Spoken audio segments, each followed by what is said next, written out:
everybody, and welcome to another edition of On a Couch Talking Sports. As always, I'm Robbie. Kyle is here with us. How you doing, Kyle? Doing pretty good. How are you? Doing great. And joining us, a regular in our special guest chair, Sarah is back for another socially distant episode. I believe this is her second socially distant episode that she's been on with us. Hey, Sarah, welcome back. Hello. How are you? I'm good. That's good. So the big reason why we brought Sarah on tonight, if you watched our last episode, you kind of heard this idea sort of planted by our buddy Craig. By the way, shout out Craig for coming on last week. Craig. That is that Sarah has the unique perspective of being employed by a team in professional sports, as she currently is employed by the Baltimore Orioles of Major League Baseball. And so that I don't completely attempt to butcher her job title, Sarah, why don't you tell us what you do for the Baltimore Orioles? Yeah, I chose the wrong time to eat a mint. That's okay. Kyle does that all the time, so it's all good. Not with mint soda more, but yeah, true. I am a junior account executive for the Baltimore Orioles.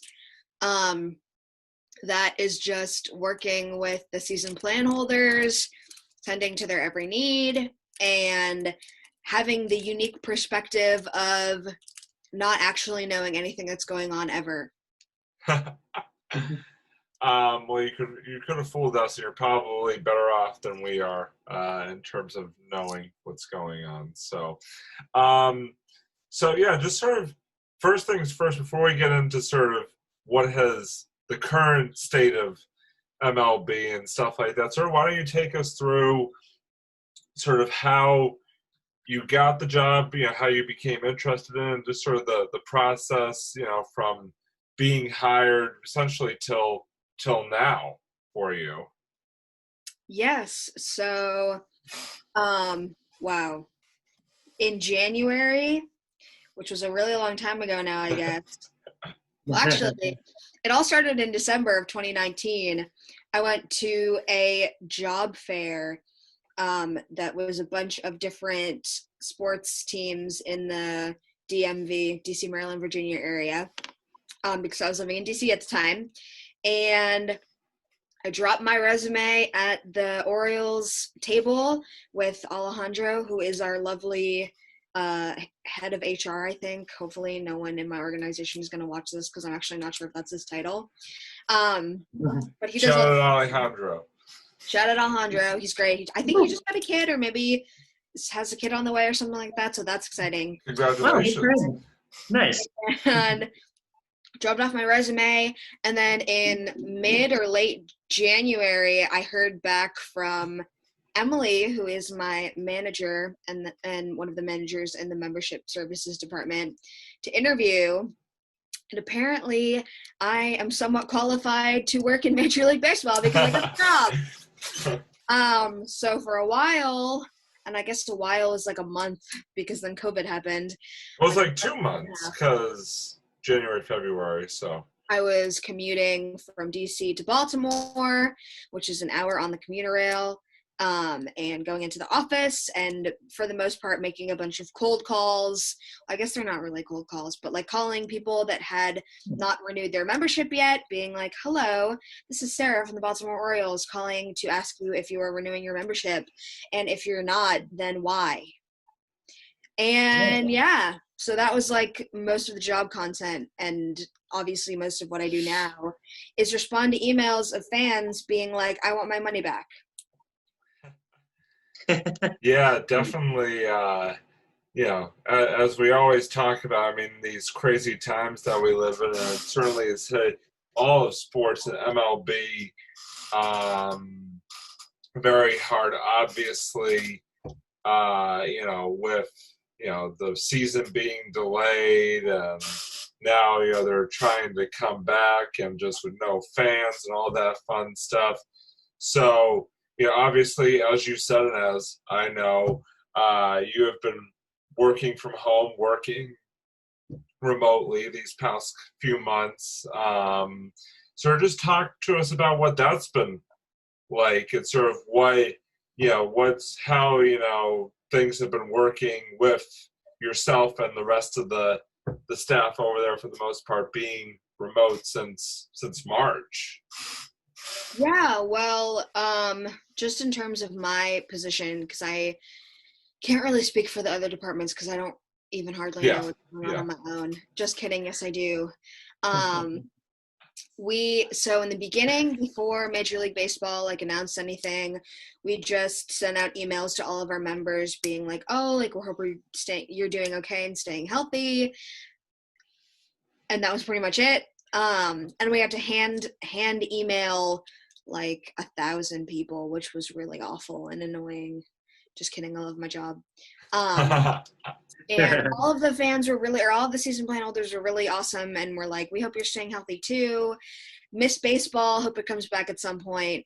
And that was really great. And then once it was what month is after March? April. April, yeah. April happened, and we announced that the March and April games had been impacted, which basically is if you want your money back, you can have it, or if you want a credit, you can have that, but you don't have to reply to us. And the Orioles were giving out 125% credit, so an extra 25% on top of the missed games, which is the best, I think the best, if not the second best, that any team in Major League Baseball was offering their plan holders. So that's great. That's amazing. So nice. Respond to all of the members that were asking for a refund or answering questions about that. And then the rest of the games got impacted, and now we're replying to emails about that. But yeah, we also have been having meet and greets. The part-time staff has been able to do Zoom calls with a bunch of our full-time staff that are in charge. So that's been really fun because a lot of people within the organization have definitely worked their way up the ladder, and a lot of them started off as interns and then went to other organizations in sports and not in sports, and then came back. So yeah, it's great because Orioles has a lot of room for upward mobility if that is what you want and are working or looking to work for. That's great. That is great. I mean, definitely sounds like a well-oiled machine, at least in the behind-the-scenes department. I will not comment on the on-the-field play, given this audience. But before I ask my next question, Kyle, do you have? I don't want to leave you sort of just sitting alone up there. So, do you have any questions? Yeah, actually, I just one just kind of popped in my head. I was wondering. So, ever since you worked for the Orioles, does that kind of change where you are with as a fan? Would you consider yourself more of an Orioles fan now, or would you still be kind of more of a Red Sox fan? So, I am legally and contractually bound to answering this question that I am an Orioles fan, and not legally and not contractually bound to say that my order of teams goes Red Sox, Nationals, Brewers, Orioles. But for legal reasons, that's a joke, and the Orioles are definitely number one. I don't think that I'd ever watched an Orioles game unless it was maybe against the Red Sox. But yeah, I mean, I got to meet John Means, who's one of the pitchers, one of my first weeks in the office, because he came and gave all of us chocolate chip cookies, and he's really tall. For me? But yeah, I love the Orioles as a team. I'm definitely a fan. Cool. All right. Very, very well put. Because obviously, you only worked there for a couple months before, COVID But what was it like, sort of going to Camden Yards every day, and what is Camden Yards and sort of the offices of Camden Yards like? Yeah. So the ballpark is really beautiful. Oriole Park at Camden Yards. Yep. I think I've only been in the ballpark once. I think maybe twice. And it's like in a really beautiful area, and it's a really beautiful ballpark. And the office is like the big brick building that you can see if you're in the stadium. It's like right behind the stadium. But like that building is also a regular office building. So I think like Johns Hopkins has like doctors' offices in there. There's often people with like scrubs just like in there, and then you have to be like, hello, we are not the same. But yeah, and I work on like the first floor, and I work in a cubicle, so I like can't really see outside, but it's good. I like Orioles Park at Camden Yard, or Oriole Park at Camden Yard. I don't know if it's plural or singular. And so I have, basically sort of a two-part question to wrap up sort of my questions. My first part is, I'll let you answer these individually. What was, again, sort of in the short time, and even, you can even sort of fit the remote part, actually. What has sort of been your favorite part so far about your time working for the Orioles? Yeah. I think I really like working for the organization as a whole, and I'm definitely not just saying this so they don't fire me, but I like working for the organization as a whole because everyone there is really nice, and everyone there has been really welcoming and really supportive, and I think it's tough to be in a work environment where like everyone kind of expects you to like know what you're doing, and I'm always comfortable like asking questions and being confused because everything is kind of chaotic right now, whereas like a bunch of my other jobs have been very chaotic and not in a good way or like in a positive environment. So I really like that, and I really like my coworkers and like all of my coworkers, and that I know that a lot of people like cannot relate to that sentiment. But I also really like doing the meet and greets that we've been doing in our time working from home. Nicole Sherry, who is the head groundskeeper for the Orioles, she's one of two female groundskeepers in all of Major League Baseball, did a meet and greet. And I love Nicole Sherry. She's a boss. She's great. She is amazing. I could listen to that woman talk all day. So like that was really enjoyable, but also like everyone else too. It's cool to see where everyone's coming from and where they've been and their advice and all that stuff. And yeah, it's just like it's a good supportive environment, especially for somebody who is like new to both the professional world and like the professional sports world. And then so my last question, this you can go either way, whatever way you choose on this. What has been your most memorable or some of your more memorable interactions with fans during your time working in that particular department? Because obviously you are very, hands-on with the fans during, working for that department. Yeah. I'm not technically sure like how much I'm allowed to share. I think that if I don't share anything, that it'll be fine. And I also like on the 0.0001% chance that anyone in the organization sees this. Sorry, guys. You could keep all these, like, you could keep whatever you want to tell, sort of anonymous in general, if you want. Obviously we wouldn't want to get you in any trouble. Yeah. I mean, most of my experiences have been positive. Like 99.9% of them have been positive. Two people tried to hire me for like their companies. One of my members is like owns a real estate company, and the other one of my members, I think, runs a law firm or like works for a law firm and was trying to recruit me. So like two people tried to hire me to work for their companies. So like that was interesting. Very different. Yeah, there you go. And we get a bunch of really like interesting emails of people. Like one guy used both like perplexed and gobsmacked in an email, and that was really weird. And like we definitely have people. I think like, and this is something I think is just a shared sentiment of like having a main base of like customers that are boomers, because they will email us and be like, we haven't heard from you and we want to know what's going on. And then I have to very politely be like, we've sent out at least 5 emails in the past 3 months. Like, if you haven't gotten any of those, that is not my problem. But let me update you on everything that's going on, despite the fact that we have already told you on multiple different occasions. So there's a bunch of that, of people being like, you haven't reached out yet, and us being like, yes, we have. That is classic. Just people in general. It's not just boomers, unfortunately. It's people of all different ages.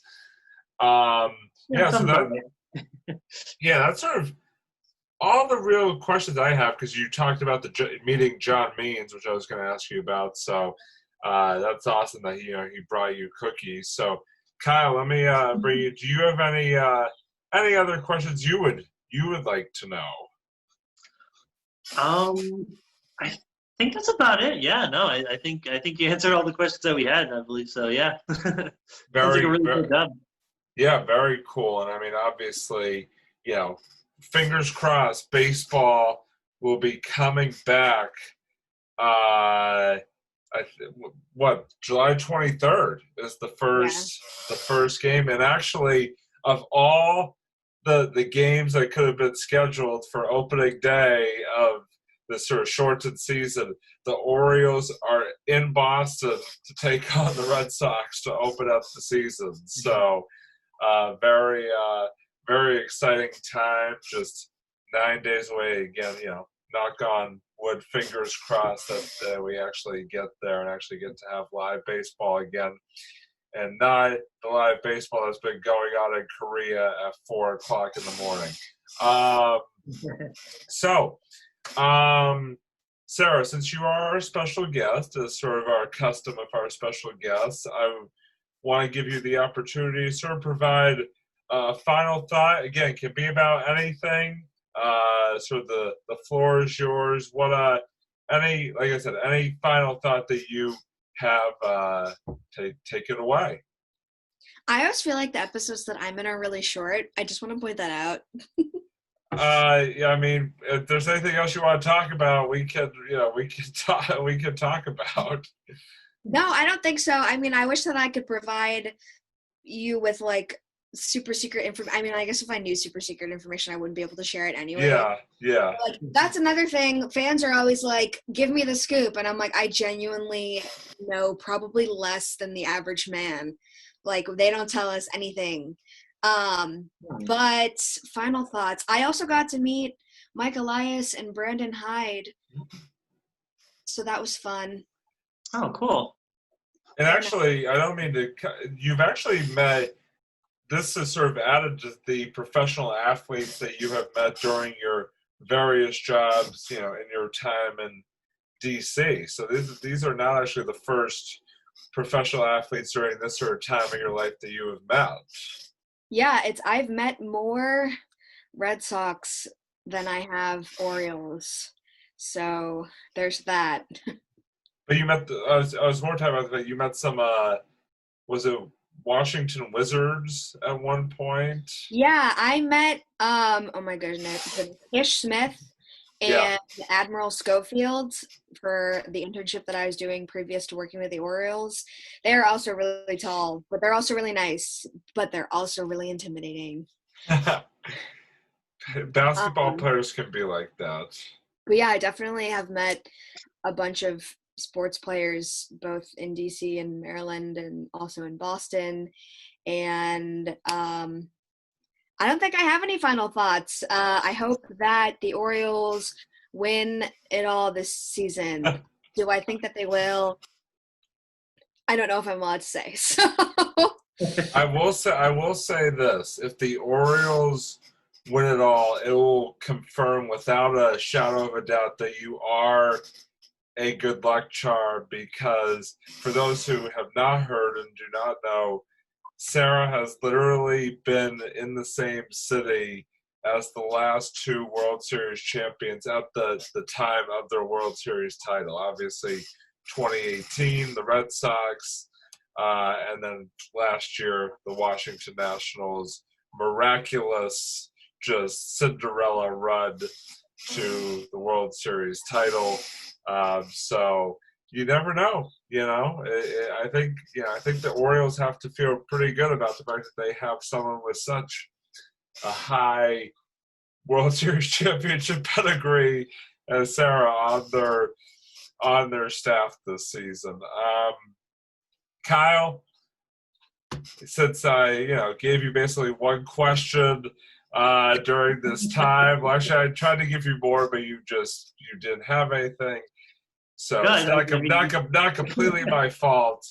Let us throw to you now for the latest installment of the Sue's Reviews.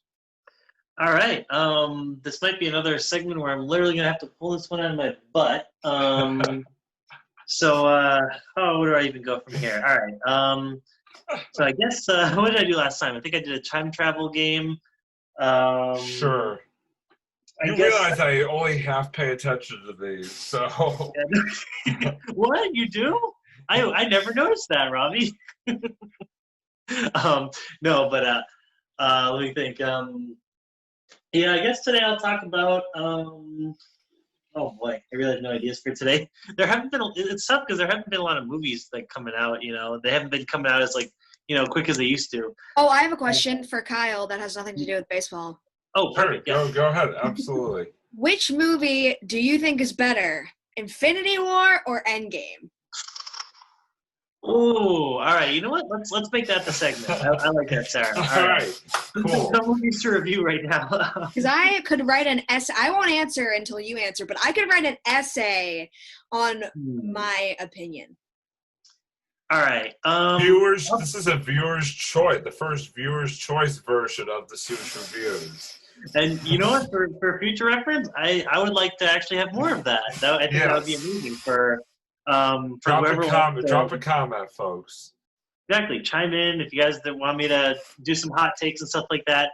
So to answer your question, I would say Infinity War because Endgame I still thought was a very well-made movie.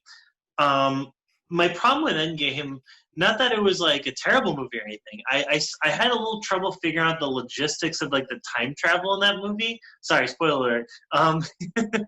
Okay, I should have opened that with that. But I'm sure most of you. I mean, it's the highest grossing movie. I'm sure many of you guys have seen it at this point. I didn't. No, I'm just kidding. Yeah. Well, I did it, but I really just But yeah, no, actually. Boil away. Yeah. I thought Infinity War was, I think, the better of the two, just because I really think it had a great setup. I thought Thanos, the villain of both movies, was at his best in the first movie because I liked how it kind of showcased his whole journey of collecting the stones. And I don't know. I just kind of like it was the first time too I felt like Marvel really went in it had a really dark kind of ending. It had a very Empire Strikes Back. You're like, whoa, what happened here? When spoiler alert, Thanos snaps half the Avengers out of existence. I don't know. There's just something about that I really enjoyed. But what do you think, Sarah? What's your? So I think it's Endgame. Oh, okay. And I know that internet really probably thinks it's Infinity War from what I've read. Really? I thought everyone liked Endgame. I think everyone likes Infinity War. I think everyone's like, oh my god, Endgame. But then suddenly, most people were like, no, Infinity War. But I think it's Endgame because I watched both of them back to back yesterday. Okay. Listen, I feel very passionately about this. Oh yeah. I'm about to give away a lot of the movie, so if you haven't seen it, spoiler alert! Don't put me on mute for the next however long I go on about why I'm passionate about how I feel. No. When Doctor Strange opens up the magic circles and they all come out,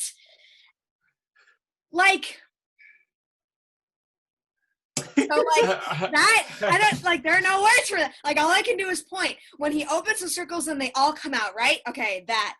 Secondarily, or maybe primarily, because I don't really know what to rank in, how I feel. when Captain America picks up the Mjolnir, and Thor is like, I knew it. Chef's kiss. Oh my God. Like, he is worthy. Like, that is great.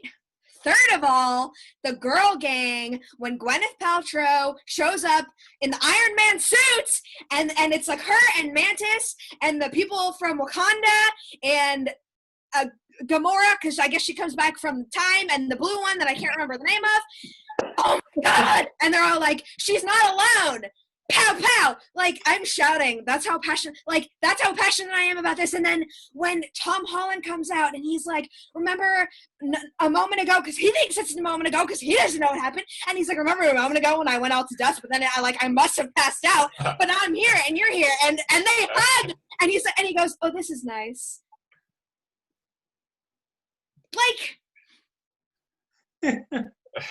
and big spoiler alert. When Hawkeye and Black Widow are trying to get the Soul Stone, and they're like, and they're like that Spider-Man meme where it's the two Spider-Men and they're pointing at each other, and they're like, who's gonna go? And then Black Widow's like, I don't think that we agree on who is going to be sacrificed to get the Soul Stone. And then they fight for it, and then it's really emotional, and then No, honestly, no, Sarah, you bring up a lot of really great points. Endgame had so many great moments. Like you're right, like the end scene with the portals, that was phenomenal. And like the music, the way the music played during that scene, like you hear the Avengers theme, Avengers assemble, and then everyone just goes and attacks. That was, you're right, that whole scene was brilliant. The Iron Man scene, sorry, spoiler alert, I am inevitable, and I am Iron Man. Bam, that just, I think that was probably the most tear-jerking moment in the entire MCU, I would say. Yeah, no, you're right. Like that, I totally understand where you're coming from. It had so many great moments. And if you notice too, that scene you talked about with Black Widow and Hawkeye was pretty much the exact opposite of the scene that scene basically with Gamora in Infinity War. Because you remember how like Thanos was like, oh yeah, it's you, bam. He's just so like, you know, he's so all about him, like, yeah, it's my mission, you're the one that has to die. Whereas those two guys, it's selfish versus selfless, you know? Because they were like, no, I'll sacrifice myself. No, I'll sacrifice myself. So it's like I love how those two scenes like mirrored each other. Like, it was brilliant. Yeah. I came up with 3 more arguments to make. Here we go. Shoot, let's do it. Fat Thor. He was actually really awesome. More needs to be said. It's Thor, but he's fat, and it's really funny.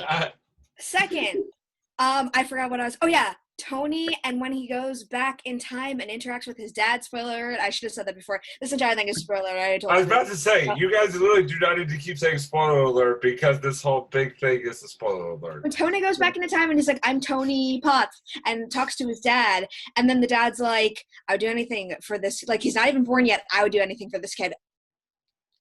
Yeah. And also when Thor goes back in time and he sees his mom, and then his mom like pops up from the corner and he's like, oh my God. And then she's like, what are you wearing? And then he's like, I don't know what you're talking about. And then she's like, you're from the future, aren't you? And then he's like, I'm not from the future. And she's like, yes, you are. The future has not been kind to you. He's like, I am totally from the future. Yes, you are, because you are fat now. And when they brought back the kid from one of the first Iron Man movies, when they're having Tony's funeral. Iron Man 3, yes. I know exactly which kid you're talking about. It was the kid that teamed up with them for like, I think a few minutes in the middle of the movie when they fought off the mutating like energy guys or whatever they called them. Yeah. Good pickup. Yeah, that was good. And when the Hulk gives Ant-Man his taco. Oh, yeah. While the King song was playing, that was amazing. I love that. That was a great scene. And when Ant-Man says that Captain America has America's ass. That's America's ass. Like, it's the perfect mix of, like, funny, comedic, and also, like, I'm going to sob because they're all back and I'm emotional about it. Yeah. Oh, man, that was phenomenal. And then when he fights himself, that is America's ass. I can honestly say this has been the most intense, riveting installment of the Sue's Reviews I think ever in the history of the segment. I mean, I have literally been glued to my screen.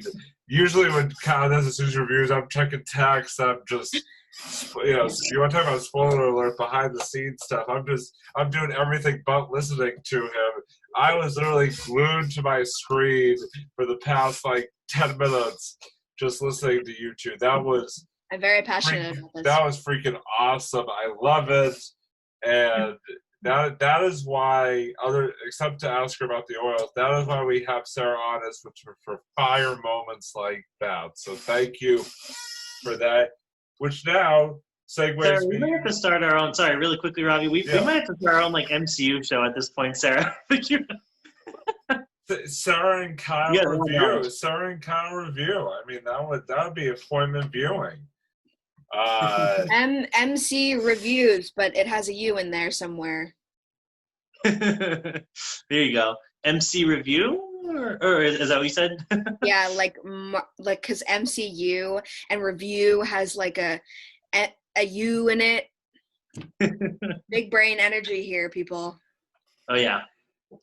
Okay, well, now I'm going to segue into my final thought, which is that one of the things sports related that has been coming back in the past couple weeks has been Little League Baseball. And obviously, for those of you who know me, know that I umpire Little League Baseball. So I have finally, after all these months away, I've been able to get back into umpiring. I just want to say that it's been awesome, even though I've had to sort of get down some new mechanics and logistics for umpiring games, like being behind the pitcher's mound to call balls and strikes. It has been great to be back out on the baseball field and calling games. I just want to give a quick little PSA to the parents and kids out there is when you go to games, just please wear your mask and just try, really socially distance. The kids have waited a long time to get back out on the field, and unfortunately, one quick surefire way to ruin it and get a Little League sort of shut down is, to hold up a picture of Rocket Man, is to, not wear masks and sort of not follow the protocols and stuff like that. So, just all I ask of the parents and kids out there that are going to, watch their siblings or their friends or their kids, just, wear a mask. It's not that hard. People have really, got accustomed to it, in everyday life. You can wear a mask for an hour and a half at your kid's Little League game. So, just wanted to throw that out there to people. Most of the people I've seen have been doing a good job, but just for the 10% or so, just think about, think about the kids, and like I said, just put that mask on. I know it's frustrating, but it's better than the alternative. So, Sarah, thank you once again for joining us. Best of luck with everything, with the Orioles going forward. As again, they fingers crossed, hopefully, start the season up here in a couple weeks. And like I said, thanks so much for joining us again. Anytime. All right, so that's going to wrap up this week's edition of On the Couch Talking Sports. For Kyle, I'm Robbie, signing off here. Thank you as always for joining us, and we will see you next time. Bye, everybody.